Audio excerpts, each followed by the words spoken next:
Okay, thank you everyone for joining us. This is a new seminar series called the Fellow Spotlight Seminar Series, which is complementary to our other more regular updates in Cooperative AI series. And so the idea behind this seminar series is to highlight the work of our amazing Cooperative AI PhD fellows, especially those coming to the end of their PhD journey, which Nathaniel is one of them.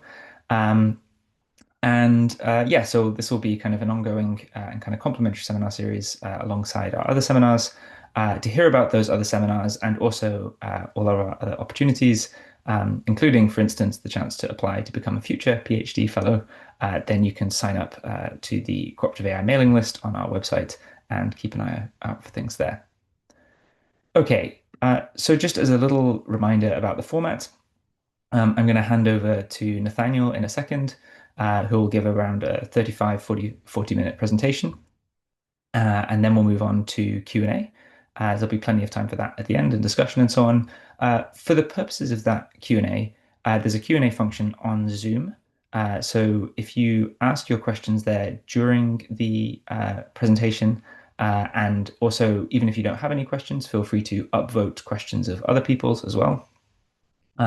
Then when it gets to the end of the talk, I'll moderate, I'll look at the questions that are the most highly upvoted. And if you happen to be able to turn on your microphone and camera at that point to ask the question, that's great. I'll hand over to you. And if not, for some reason, say you're in a library or your microphone isn't working or whatever, then I'll just read out the question and then pass it on to Nathaniel, and we'll proceed like that. Okay, so I think that's all the housekeeping out of the way. I just have to introduce our esteemed guests for the seminar.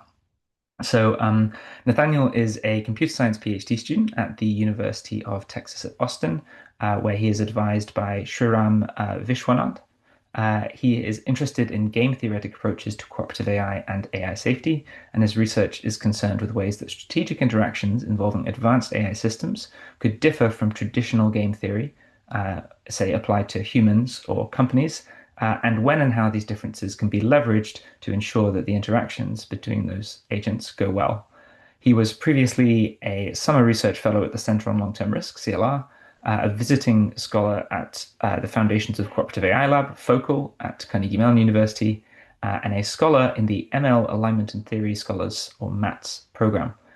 Okay, so that's all that housekeeping out of the way. I'll now just pass over to Nathaniel. And yeah, thanks very much. Thank you, Lewis. By the way, yeah, I know you said like typically questions are held until the end, but if there is like some kind of like clarification question or something, feel free to interrupt me. Cool, that sounds great. I don't mind being interrupted. Okay, is this working? Can you see? Yeah. Can you see these slides? Yeah, now it's full screen. That looks great. Okay, Fantastic. Over to you. cool. Okay, great. Okay, so as Lewis said, I'm presenting some of my work as a PhD fellow with SAFE. In particular, I'm going to be talking about my work on Safe Pareto Improvements. So first, let me just say what cooperative AI means to me. So as you all probably know, cooperative AI is kind of a kind of emerging field, and we're still trying to get consensus on what the big questions are and what exactly it means. But since I'm going first for the seminar series, Lewis said I just get to make the definitive definition. So here it is. Cooperative AI is basically the game theory of strategic interactions involving advanced AIs.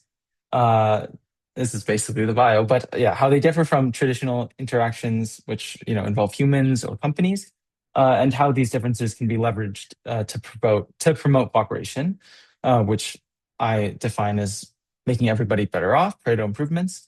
And I think it's also, yeah, like good to know that sometimes we might want to prevent cooperation. In some cases, like we would call it collusion, and we wouldn't want agents to cooperate. So yeah, in some ways, I think it can be a little bit broader and be about understanding cooperation and how to allow or disallow it. Okay. So well, how could these interactions differ from traditional ones? Why can't we just use the traditional game theory? Well, I think there's a bunch of ways. AIs are made of software, so you can kind of simulate them. You can rerun them in different contexts. Their actions are kind of like not necessarily deterministic, but they're like a result of some kind of code, right? And so, you can show this source code to people. AIs also have like, at least presently, imperfect recall. They forget things in different contexts, and maybe we can leverage that ability. We can also have AI agents that are based on uh, the same base model, but are different agents, right? Which is something that you definitely can't happen with humans. And there's a bunch of possibilities. So I think studying these all is kind of, a very important thing, and that's basically what cooperative AI is. Um, okay, and now I want to talk about kind of what I see as the two main obstacles to cooperation. So like, yeah, how can we achieve it? Um, the problem one is the ability to enforce cooperative agreements, um, which can be addressed in a bunch of ways, including a bunch of the things on the last slide. Um, but problem two is, I think, like somewhat more neglected and not as often like just kind of like even considered as a problem, which is that like to enforce a cooperative agreement, you first have to agree on what constitutes a cooperative agreement. Um, and so there's been some work on this, but I think like most work in cooperative AI kind of addresses this first problem. It looks at like, okay, let's say like uh, we have the ability to simulate AIs, like can that enforce cooperation? Let's say we have program equilibria, can that enforce cooperation? I'm going to kind of focus on this second problem. Um, yeah, and another kind of angle on this is that like problem one kind of gives you the ability to enforce potentially many different cooperative agreements, which could all be equilibria. And problem two is related to equilibrium selection. How do we decide which of these to enforce? And how do we agree on which of them to enforce when there's mixed preferences over them? Okay, so I've just talked about this kind of like motivation and just definition of cooperative AI. Now I'm going to talk about Safe Pareto Improvements, which is this approach that I'm proposing, although I didn't originate the idea. To address this problem, I'll kind of just discuss the framework of SPIs and give a few different kind of types of SPIs. So disarmament, token game, and then some extensions on token game SPIs. And then I'll kind of like wrap back up by talking about more motivation and hopefully trying to tie everything together and talking about some open directions. Um, okay, so on to SPIs. Um, okay, let's consider a setting where players will just play a one-shot normal form game. And before playing, they can make arbitrary joint commitments. So this is like kind of abstracting away that like problem one, right? And just assuming that we can handle it. Um, in some cases, like this totally solves games, right? So this is the kind of famous prisoner's dilemma. Um, in it, each player has two strategies. Okay, let me just briefly explain what this matrix is, although hopefully most people know. You have two players, a row player and a column player. Row player is player one, also called Alice. Player two is Bob. Um, the rows are actions for player one, in this case, cooperate and defect. And the numbers in the matrices or in the entries in the matrix correspond to player one's payoff and then player two's payoff if that pair of outcome actions is taken. So for example, if they both defect, they get 0, 0. So in the prisoner's dilemma, the whole point is kind of that the incentives are all to defect. No matter what the other player does, you should defect. And so we kind of know that by default, the players will both defect and get 0 utility. And therefore, it's kind of clear that agreeing to play 3-3 instead is a Pareto improving beneficial agreement. But what about games like this? So this is the game of chicken. Um, And unlike prisoner's dilemma, it doesn't have like a single Nash equilibrium or dominant strategy equilibrium. Um, Basically, yeah, like there's two actions, dare and swerve. If the other player swerves, you want to dare. If the other player dares, you want to swerve. And if both dare, it's really bad for everybody. And so this game has multiple Nash equilibria, and 5-0 and 0-5 are both Nash equilibria. And of course, the players have different preferences over those. So it's kind of unclear. Maybe both players think that they're going to get 5-0, going to get 5 utility, and like it's just very unclear what type of cooperative agreement you could even have here. Right. So in particular, like we might just kind of not know how this game is going to be played, or the players might disagree on how it's going to be played, or even if they kind of both know, okay, it's a symmetric chicken game, like probably like I can assume that like probably I really would admit that the outcomes are going to be symmetric in expectation. I can't admit that because I want to posture and claim that I'm going to dare and you're going to swerve, right? Because this kind of incentivizes you to swerve. And so there might be kind of strategic incentives against reaching agreement, even if in some ways the players do have compatible beliefs. Okay, so the kind of main question or the main motivation for SPIs that I'm presenting here is helping in games like this. How can we use ex post verifiable commitments, which let's just say commitments, to help in games like this? Okay. And the proposal or the approach is going to be to seek agreements which guarantee a Pareto improvement on G, the original game, regardless of how it would be played, but making mild assumptions on relationships between how pairs of games are going to be played.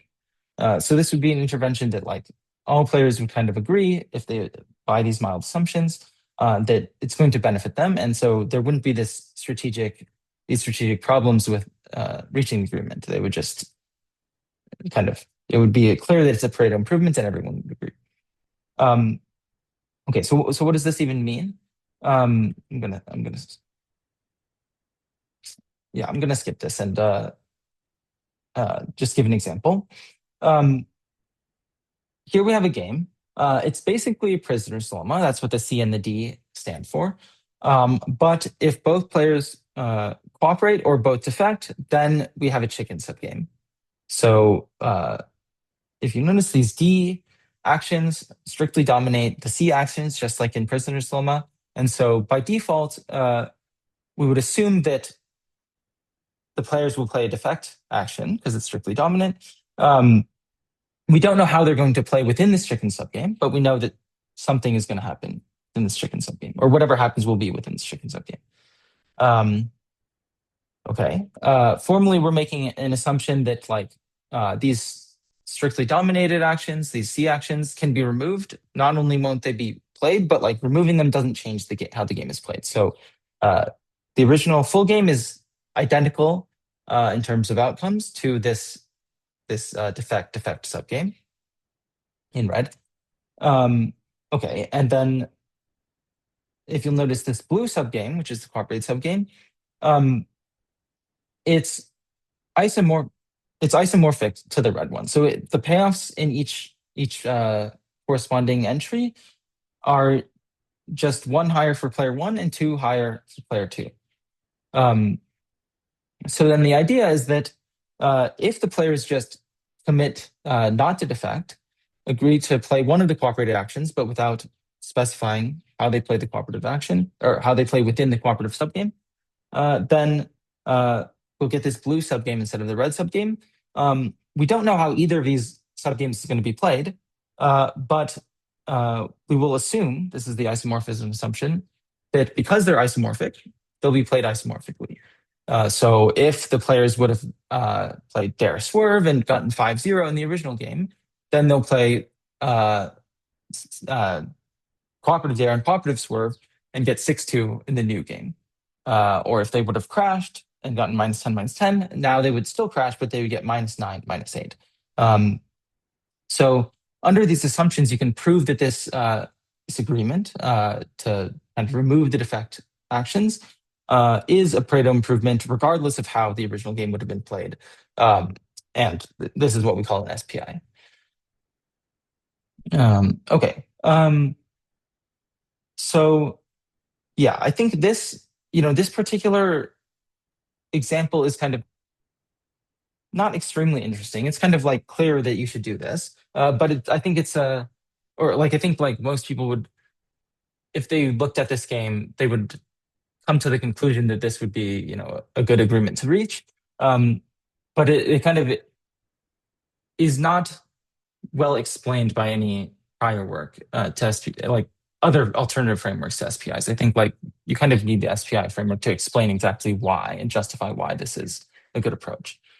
Okay, so in this paper that I have, which many of the results will be based on, we study, and by the way, it's joint work with Casper Osterheld. We study the computational problem of finding these disarmament SPIs by just eliminating some actions in general games, and we show that it's NP hard. Okay, so this was kind of a warm-up, disarmament SPIs as just a way of illustrating the framework. Now I want to talk about token game SPIs, which I think are quite a bit more interesting. So, okay, we have a new game. It has the same structure, except that this yellow or gold quadrant has been changed. So now the gold quadrant is not it's not isomorphic to the red one. It's now kind of like a much riskier game. So if you kind of manage to achieve your favorite outcome, dare swerve, you get 8 rather than 5. It's a little worse for the other player. They get -1 rather than 0. And also the crash outcome is now much worse, like -50 rather than -10. So intuitively, like just eliminating the dare actions like we did before is not going to be, it's certainly not going to be a safe Pareto improvement. And like, I definitely think I wouldn't want to do it. It's just like very risky, even though it is higher upside. And so, but the token game idea will be like, how can we leverage this kind of like higher upside, but riskier part of the game to achieve Pareto improvements? And the idea is we're going to commit to create a token game, which is token in the sense of just like intrinsically meaningless, like something on paper, just like that sense of token. I chose this without realizing that like everybody was going to assume that it means like token in the sense of LLMs. But yeah, so we create a token game which is played on paper just by like announcing our actions. It's intrinsically meaningless, but we're going to commit to play a strategy profile in the original game as a function of the token outcome. So for example, if if I write down token swerve on my paper and Lewis writes down token dare on his paper and we flip them over, we're now going to commit to play a particular strategy profile in the original game, which in this case is 2/3 this cooperative swerve, cooperative dare outcome, and 1/3 cooperative dare, cooperative swerve. And so if you look at those numbers and you just like take the expectation, like you get 2/5. So if we make this commitment, and it's perfectly credible, as I'm assuming, this token game that we're playing just on paper is rendered meaningful. And like now we know that if in fact I write down token swerve and Lewis writes down token dare, we will get payoffs of 2/5 in expectation in the original game, like by our actions in the original game. Okay, and then we're going to kind of like do this for all the outcomes. So we're going to, for each of the outcomes, commit to a particular correlated strategy profile in the original game.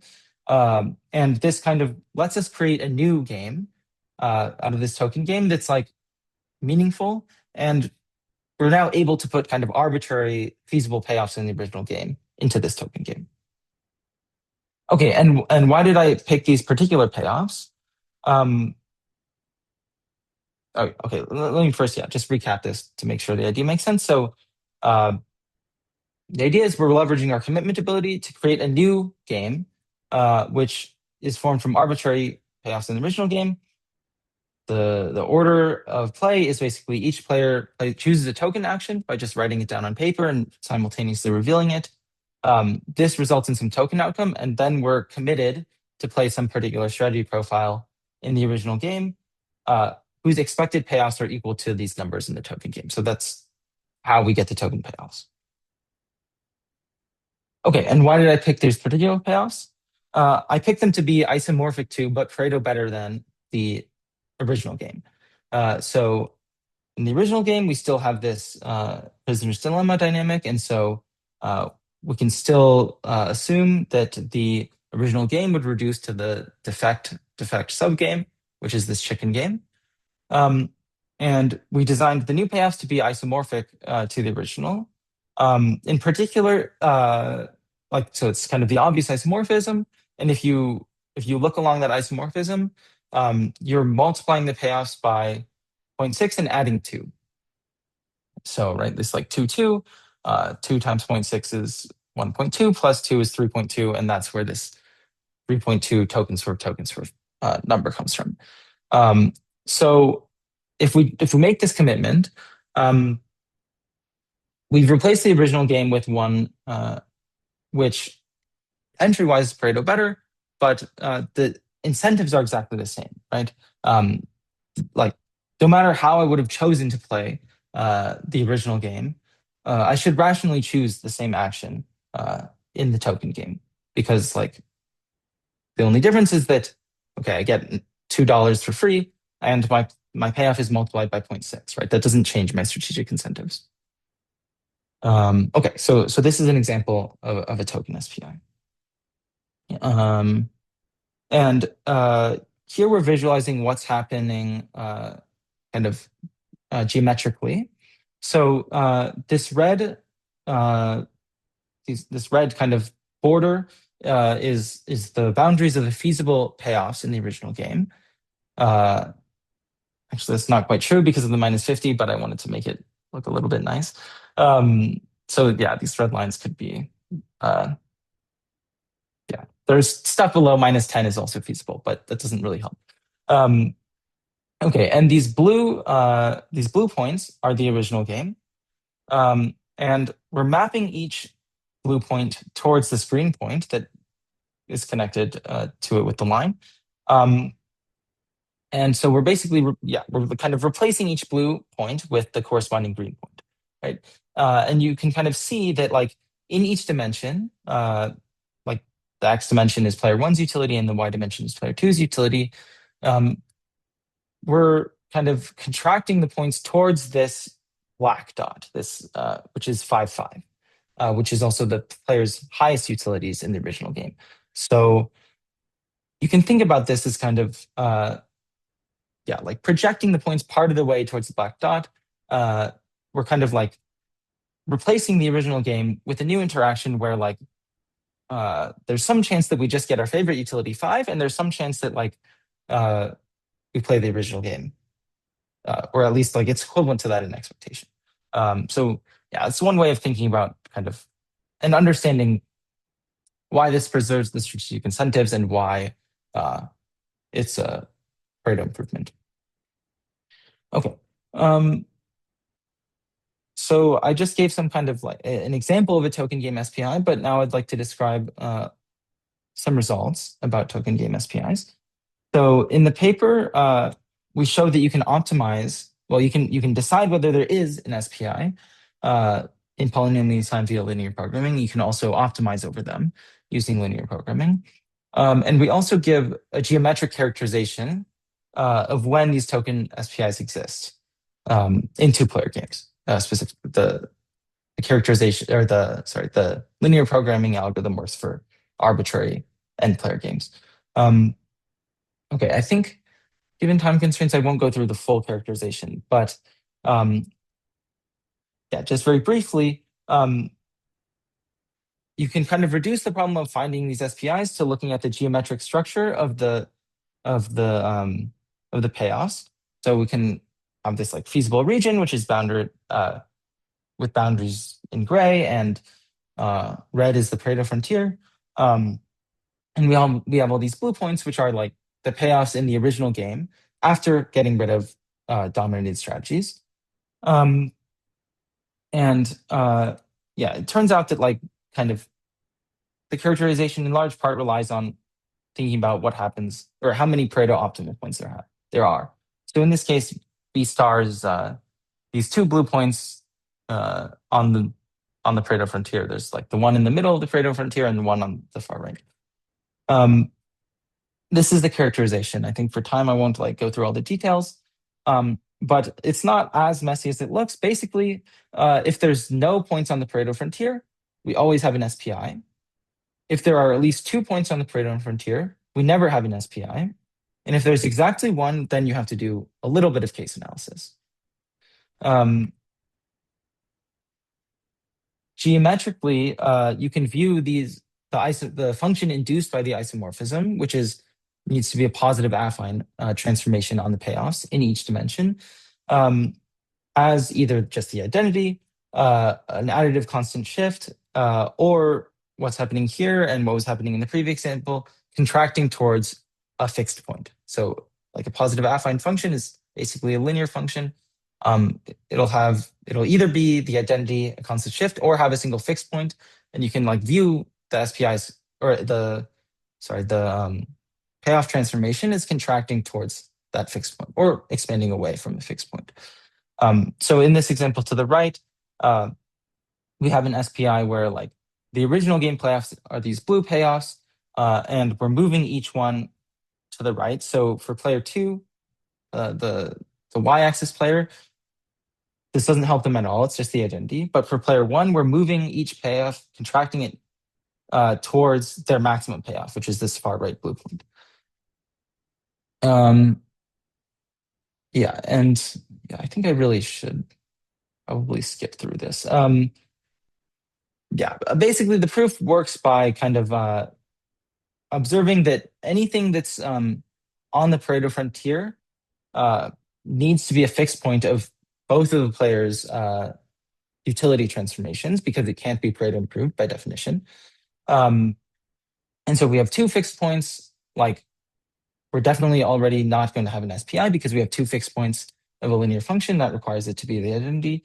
Also, if we have 1 fixed point, which is in the middle of both players' utilities, so it's not their maximum or minimum utility, we also are stuck just having the identity and not having a strict Pareto improvement because, yeah, the only way to have a linear function, which is kind of Pareto improving both above and below this intermediate point, is to have it be the identity, right? If it's steeper, then it's better past, but it's worse before. Okay, yeah, basically I'll kind of like skip over this case analysis and yeah, like say that if you have no Pareto optimal points, then it turns out you can like kind of always map each point at least a little bit of the way towards the player's maximum payoffs in the original game. It's like kind of obviously true for all these interior points. You do have to deal with this like case of like this point on the top boundary here, which like it can't be Pareto improved for player 2, or it can't be strictly Pareto improved for player 2, but that's because it's already the maximum payoff. So it's already a fixed point of the proposed payoff isomorphism. Okay. Yeah, okay. So I talked a little bit about these token game SPIs. This stuff was all from my AAAI paper on the topic. Now I'm going to talk about a little bit about some future and ongoing work on this stuff. Well, actually, yeah, it's like from a like workshop paper, which is not like public yet. Okay, so yeah, and basically the idea is, okay, we have this like this token game framework, like lets us kind of like make these commitments that guarantee a Pareto improvement.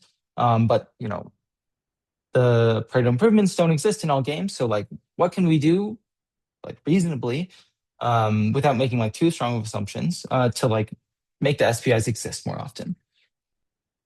Okay, one thing we can do, somewhat surprisingly, is we can just like allow the players to be able to commit to burn money. And it turns out this actually expands the space of SPIs. Um, so previously, like we required our token payoffs to be realized using correlated strategy profiles in the original game. The payoffs had to be feasible in the original game. Now we'll say they're feasible if there's something in the original game which Pareto improves upon them, right? So intuitively, you can commit to this thing that Pareto improves, and then burn some money, and you'll get down to the like feasible or to the like payoff you want, right? Um, so in particular, if you look at this game on the right, we have like one point on the Pareto frontier, which is this far right blue point. So this is intermediate for player two. So we already know that the any SPI will not be strict for player two. Player two's utility induced utility function needs to be the identity.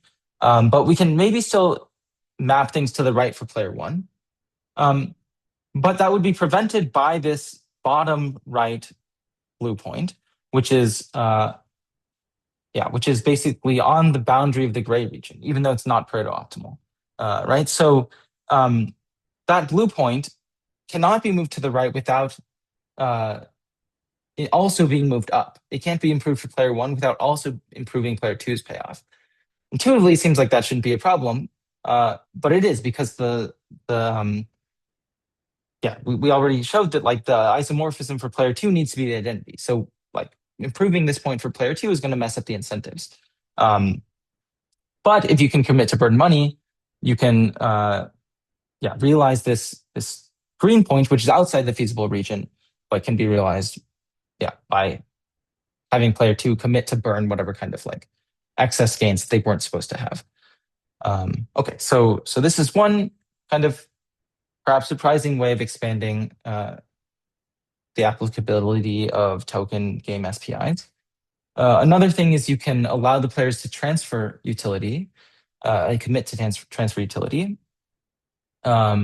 So this would result in kind of the feasible region just being the hyperplane, like bounded by the line of maximum social welfare. And it actually enables Safe Pareto improvements in games with no dominated strategies at all, which is something that like no prior SPI kind of no prior framework for achieving SPIs has done. And here's kind of a geometric example of why this can happen. Interestingly, well, okay, never mind. Okay, and finally, a kind of like ambitious and powerful idea for improving token SPIs. In all of our prior examples, like we're improving things somewhat, but we still need to have some token game outcomes which are like very Pareto optimal or very like low social welfare, right? This is just like required by the isomorphism. Like we have an original game that has some bad outcomes, and like whatever the isomorphism is, like it's going to need like these can be improved somewhat, but they can't be like all the way on the Pareto frontier, right? Because then things that are better than it would need to be past the Pareto frontier. So this is kind of an unavoidable problem in all interesting games, meaning games that don't just have a single outcome which maximizes both players' utilities. And so like even with like whatever SPI stuff we do, we're still having some inefficiencies, and it'd be great if we could find a way around this. Here's a proposal to do that. We're going to allow utility transfers not just between the players, but also to an outside party. And the players are going to like, before playing the game or like as part of constructing the token game, they're going to create a financial security, just like a stock or like an ownership certificate. And they're going to construct a token game. Now they're just going to make the token game identical in payoffs to the original game. But each outcome of the token game will be realized by playing some social welfare optimal outcome and committing to pay all the surplus to whoever owns this financial security. So in this chicken game, you can see every outcome except for dare dare is social welfare maximizing. So there wouldn't be any SPI without outside bettors, but with outside bettors, the idea is that we realize the dare dare outcome by playing Swerve Swerve, and then both paying 13 utility to whoever owns the security, which like results in us having -10 utility, which is what we're supposed to have, right? It makes the game identical to the original. Um, okay, how does this help the players? Well, before they play the game, they can auction off the security and split the profits. So if they sell the security for P, uh, this in essence creates, I mean, they get a constant amount of utility regardless of the outcome of the game, right? So it doesn't affect their incentives. It's basically creating a token game, which has payoffs identical to the original in game, except that each outcome has like P over 2 extra utility, where P is the price that they sell the security for. And like, kind of the point is that we're basically like signing this insurance contract with this outside party, right? They're insuring us. It's actually the opposite of usual, right? They're insuring us that a good outcome won't happen because they get paid when a bad thing does happen. Usually we get paid when a bad thing happens, right? But we pay them when the bad outcome happens, and they pay us as long as the bad outcome doesn't happen.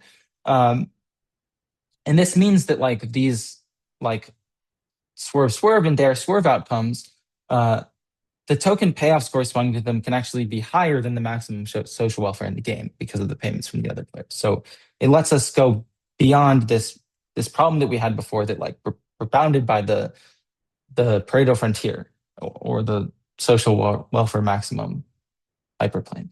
It lets us like have token payoffs beyond that, while still preserving the strategic incentives.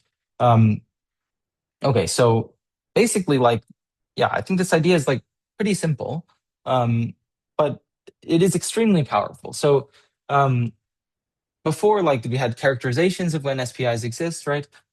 This outside betters idea enables SPIs in all games as long as the security sells for a non-zero amount, which like essentially we're selling off this security which has like some random variable value, right? But it should, like, as long as the security has a positive expected value, like it's kind of reasonable to assume that someone will pay a non-zero amount for it, which means an SPI should exist. And this, yeah, it's like, yeah, basically, like, as long as these like social welfare suboptimal outcomes exist, which happens whenever the game is not constant sum, the security should have the chance of some positive value, right? So the only case where SPIs kind of don't exist is if we just have a game which is essentially constant sum, which of course, like, cooperation is not possible. The reason I'm saying essentially is because you could have like a game where there's some, it's basically is a constant sum game, and then there's also some like even worse outcomes which are strictly dominated and get removed. Okay, another claim about this this setting. Let's suppose that like the security is valued by some kind of market, and this market, like, bids the expected value of the security under some distribution over outcomes. Well, then the players are selling the security for its expected value. And so they're expected, and they're always like, meanwhile, playing a social welfare maximizing outcome in the game, right, before payments. So the player's expected social welfare under this distribution over outcomes is equal to their maximum social welfare in the original game. So yeah, another way of saying this is that like this, like, under this market assumption, the outside betters token game SPI lets you have a distribution of payoffs equal to the original game payoffs, but with higher expectation, right? Like, in expectation, you're playing your social welfare maximizing outcome, but you're distributing the payoffs to make the incentives all work out. Okay, and finally, one other idea for this. If we don't have anyone who's willing to bid on securities, if we have multiple sets of players, they can just kind of give each other their securities for free. And now this guarantees everybody an SPI without kind of needing to assign these probabilities over outcomes and have these bettors who are, taking a risk of a loss by bidding on this like random valued security. Okay, yeah, sorry. One final remark on this. Also, of course, in real life, like, we might have liquidity constraints which prevent this from kind of fully working as stated. But as long as the players have like a little bit of transferable utility, the scheme works to some extent. Just like not fully. So you might have to like pay some amount and then like, yeah, realize payoffs with an outcome which is like somewhat social welfare suboptimal. Um, okay, I know I'm like a little bit over time, but yeah, I'll just conclude by like a little bit of wrap up and motivation part two. Um, so why do I think that like I had these two obstacles to cooperation? Why am I like especially worried about the second one? Um, and why do I think it's particularly important for cooperative AI? Well, I think that basically like we have lots of proposals for how let me go the other way. So there's this thing called folk theorems, which exist in many settings. Basically, it's a result that like under some affordances, um, you define security level, which is the best payoff that a player can unilaterally guarantee themselves. And you have these theorems which say that there's some Nash equilibrium which achieves any payoff that is feasible and which guarantees both players at least their security level. So in like this prisoner's dilemma, there's a good Nash equilibrium with payoffs through three. There's also some like asymmetric weird Nash equilibria, right, with payoffs of like 3 + 2/3 and one, where like one player gets all the gains. There's also like a weird Nash equilibrium where the players get 2/2 instead of 3/3, right? Um, and it turns out that like these folk theorem results are ubiquitous in the literature on cooperative AI. And basically, like lots and lots of types of affordances that AIs might have will induce this type of folk theorem result. So, for example, program equilibria, where the players submit computer programs to play on their behalf and the programs can read each other. Um, Also, if the game is just repeated, which is the original folk theorem. Also, if the players can kind of like look at a simulation of themselves playing the game before playing. Um, Also, if the players can alternatingly commit not to take certain actions. Also, if the players are kind of like similar in some technical sense that I'll skip over. So basically, like these folk theorems happen all the time. I think like in some sense, like if we succeed in our cooperative AI agenda on part one, we're gonna always have the ability to cooperate, and we're always gonna have these like, folk theorems. And so the problem of did I put it here? Did I say it here?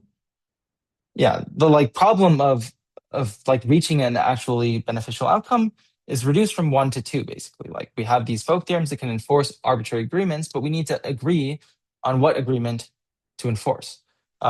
And like because of the folk theorem, this game, like the metagame of agreeing on what outcome to enforce, has these chicken-like dynamics, which is why I'm kind of interested in these safe Pareto improvement approaches for circumventing the equilibrium selection problem. Okay, I will skip over this stuff and conclude by saying, yeah, I think basically like there's a bunch of fruitful open directions for SPI research. There's lots of like new game types which have not been explored at all, games with private information, games that are not just like one shot. There's lots of new interventions you can look at. And I think in particular, like uh, I think it's a very valuable direction to explore designing AI agents that allow newer and stronger forms of SPIs and designing SPIs that leverage these unique features of AI agents. Okay, thank you. I will conclude here. Amazing. Okay. Thank you very much, Nathaniel. I can see some nice little animated clapping hands going up all over the place. So this is great. Nice. And we still have about 15 minutes for Q&A, which is great.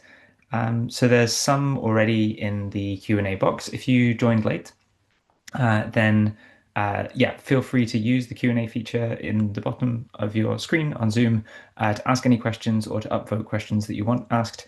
And then I'll moderate and hand over to the most upvoted ones in order. So top of the list is a question from Cecilia. Cecilia, do you want to ask your question? Maybe. It looks like you're frantically trying to unmute, but I can't see it. Okay, shall I just ask the question for you? Yeah, No, you've no, I got it. think it Great. worked. Yeah. Yeah, I was just wondering if you had some ideas or examples for how these token games would be used in some real context, like between agents. Yeah. So I mean, the token games, like essentially, what do they need? They need some kind of like cheap talk communication phase, and they need the ability to like enforce these commitments, right? So, I mean, I think probably like currently the best example, like I think you could literally do this on blockchain. Um, I don't know how much like I actually care about the blockchain examples, but like it is an example that like we have the affordances to do this. Um, yeah, I think like on a broader level, like among AI agents, um, yeah, I think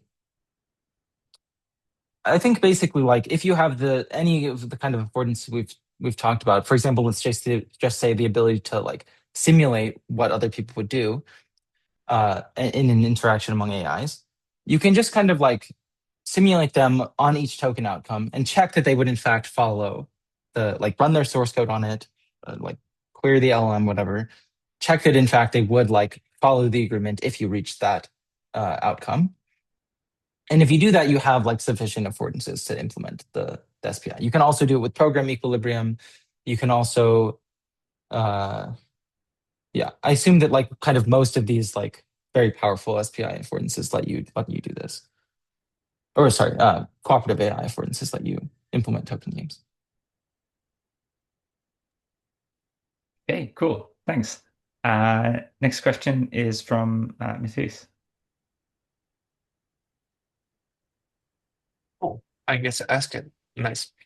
But yeah, my general question is when can SPIs fail or backfire? Uh, are there games where they don't exist, or is there a SPI selection problem where agents can't agree on it, or can it be used in exploitative ways against laws, contracts, or collusion? Great, I yeah, guess great I'll ask the question. first Oh one. yeah, go ahead. Yeah, how can they fail?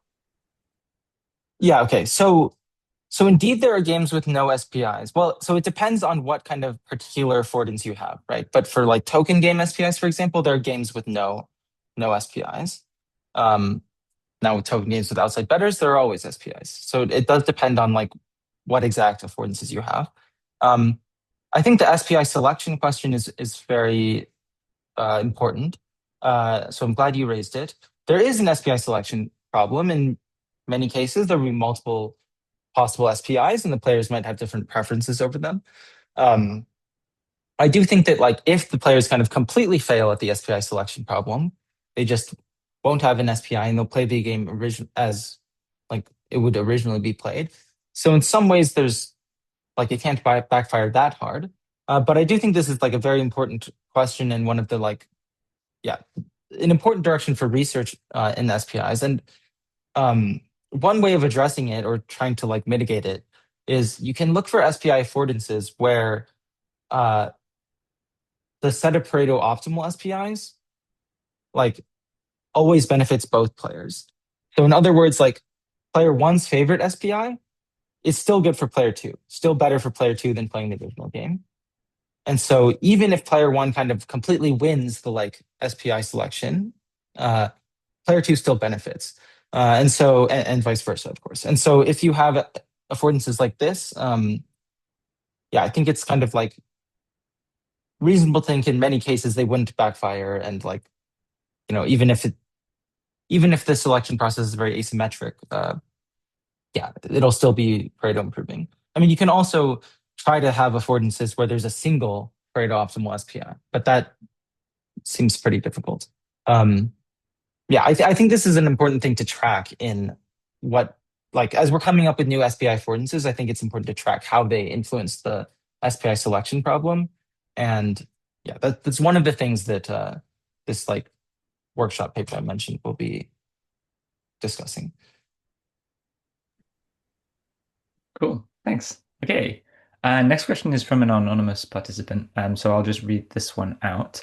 The question is, do you have a sense for how much SPIs add on top of transferable utility? As in, if we have the latter, how much do the former help? Do they help in different ways? Ah, wow. I swear this was not a plant, but this is actually I. the one additional slide that I prepared Nice. addresses this question. So, okay, the graph we're looking at here is like on the y-axis is the probability that an SPI exists in a randomly generated game. So I just like took games, I generated the payoffs IID like uniform 0, 1, and I just checked whether a bunch of different types of SPIs exist. These simple SPIs on the left, in what color is it? This blue and orange, are like just agreements to play a single outcome. So these are kind of like the baseline that doesn't require the SPI affordance. You just like agree to cooperate in prisoner slum, for example. Orange is that with transferable utility. And then green is token game SPIs, purple is token SPIs once we allow money burning, and the huge brown line is token SPIs when we allow payments. So as you can see, like the payments actually like help a ton. They like, yeah, like actually very surprisingly to me, like you know, the like, yeah, like the kind of, if you look at like the difference between the blue, so blue is like the baseline, right? Like orange is allowing payments, green is allowing the SPI framework, and brown is allowing both. Like it's a very super additive like benefit from allowing both token game commitment or like the SPI framework and allowing payments, which yeah, I think I was pretty surprised by.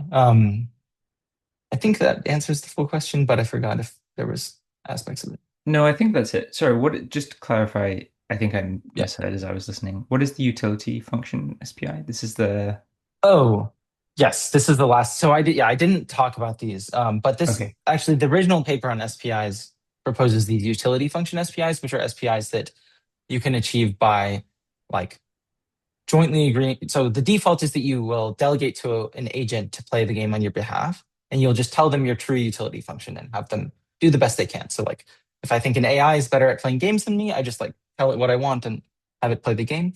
Utility function SPIs, the players of the game agree with each other to give their agents different utility functions than the real ones. So they might tell them like, yeah, I won't. Yeah, I probably don't have time to explain the details, but yeah, basically they can make joint agreements to give like kind of these fake utility functions, and it turns out this can sometimes induce SPIs. Yeah, it turns out that like token SPIs tend to be more often like beneficial than utility function SPIs, which I also found somewhat surprising. Yeah, by the way, the reason why these utility function lines are below the simple SPI lines is utility function SPIs kind of don't have this ability to mix between outcomes. So the simple SPIs, you can agree to like half dare swerve and half swerve dare in chicken, but you can't do that with utility function SPI. Cool. Thanks. Sorry, abusing my moderator's privilege there of just asking random questions whenever I feel like it. Cool. Next question is from Voita, who I think is, yeah, fantastic. Great, still on the call. Although I cannot hear you. Voita, I see you talking, but we can't hear you.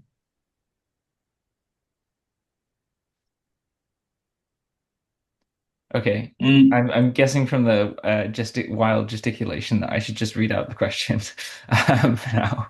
And avoid to unmute in the middle and he can interrupt me or manages to turn the mic on. Okay, so question is, you mentioned you're focusing on problem 2, which is identifying cooperative opportunities rather than 1, enforcing cooperative outcomes. How do 1 and 2 interact with each other in the context of SPIs? So what assumptions on 1 do you need for the SPI results to work? Yeah. Yeah. So this this token SPI stuff relies on the ability to kind of enforce arbitrary agreements as long as those agreements are like ex post verifiable. I can check that somebody else actually followed, which like, maybe you can do by simulating them, or maybe you can do with reputation effects or some external enforcement. Yeah, given yeah.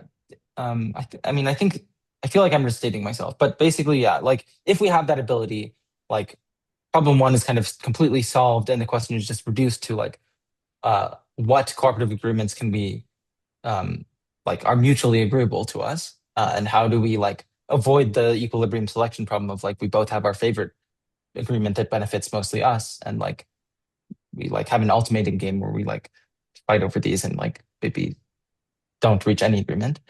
Um, yeah, I think like um, different like so for example, the utility function SPIs like solve problem one in a different way. Like that is actually not ex post verifiable, right? Because if you see somebody's agent play a game, you you can't necessarily tell by how they play the game that they in fact follow this alternate utility function. Um, right? It's like the kind of whole reason we're doing this is because like how you play a game given your utility function is like generally unclear. That's why we like have the whole field of game theory. And so just by like and sometimes it'll be clear that they didn't, but like in general, like you won't be able to tell just by watching how they play whether they in fact follow the utility function like delegation agreement or whether they cheated. Um, and so one of the motivations of this like ex post verifiable SPI stuff, which I didn't talk about it, is that uh, it avoids that problem. With utility function SPIs, there's an incentive to like, which actually Wojtek you know about because he wrote a blog post about this, but you have an incentive to kind of like agree to the utility function SPI and then secretly make your AI act more like your real utility function than the one that you're supposed to have it act by. And if that's not detectable, the whole scheme collapses.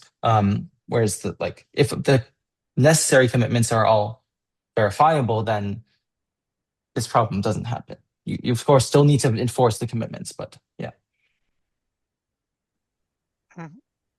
Cool. Okay, nice. I hope that maybe answered the question. We've got 2 minutes left, and now there's two questions. Up until that point, there were two questions, um, and both of them are equally voted. Oh, actually, maybe the questions are quite similar. Sorry. So Wow. the point is the question the both questions are about like games with incomplete information, basically private information. So the anonymous question is like any initial thoughts on how SPIs change in this context, and especially in games with non-common priors, because uh, being able to agree on the game one is playing seems intuitively important for SPIs. And then Matisse's question, which I'll just read out in the interest of time, um, is yeah, basically just like SPIs with their extensions, promising for games with complete information. So games where the structure isn't clear, etc. Because of obviously the real world is complex. So actually, these are kind of like very similar questions, I think. So Cool. Yeah, I think so. I do agree that the problem of agreeing on like the game itself, like having like you can have private information, but like if you disagree on like the prior over like each other's types, or if you like disagree on the structure of the game, that seems harder for SPIs. I haven't thought about how SPIs work in those settings. Um, I think if you just have private information, um, yeah, I've thought, yeah, I have some like notes on how like SPIs work in this setting.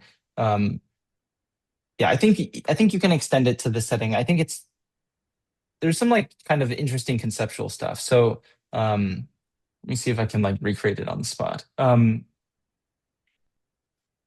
So with token game SPIs, like you might think that like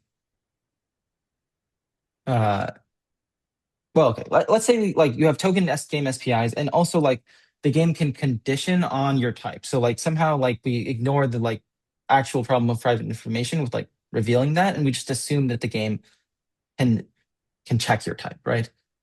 It seemed like so this is a pretty strong assumption, and like we should relax it and like look at incentive compatibility and stuff. But if we do make this assumption, you would think that like, okay, well, we just need a token game which is like isomorphic to the original game, like conditional on the type, right? Like basically we just solve a separate problem, a separate token game SPI problem for each combination of types. But this actually doesn't work as I just stated it, because if I'm playing the game and I still have uncertainty over your types, and like my isomorphism, even if like the game is isomorphic to the original, regardless of your type, if those isomorphisms are different depending on your type, I have kind of incentive to like wager on your type. So like if like you have one type that like cares about A and you have one type that cares about B, and like whenever your type is A, like my payoffs are just like multiplied by 100, right? Um, I'm gonna just like assume basically that you have the type that cares about A, and like that of course influences how you play, and that might influence how I play, right? So um, yeah, so like I think there's a bunch of like kind of interesting conceptual tricky stuff here to work out. You can work it out, and it's sitting in some note somewhere, like in some overleaf. So I think I have worked something out, but yeah, I think it's I think there's like I think it's a fun area to work in, right? It's both like kind of technically interesting and it's also conceptually pretty fun. Um, yeah, and I would, if you're interested in working on this, I would be more than happy to talk to anyone who wants to do so. Okay, amazing. That's a fantastic place to end. Thanks, Nathaniel, once again, for the great presentation and for all the answers to the questions as well. Thanks to everyone attending and for asking those questions. And yeah, looking forward to seeing you all hopefully at the next seminar. Cheers. Thanks, everyone. Thanks.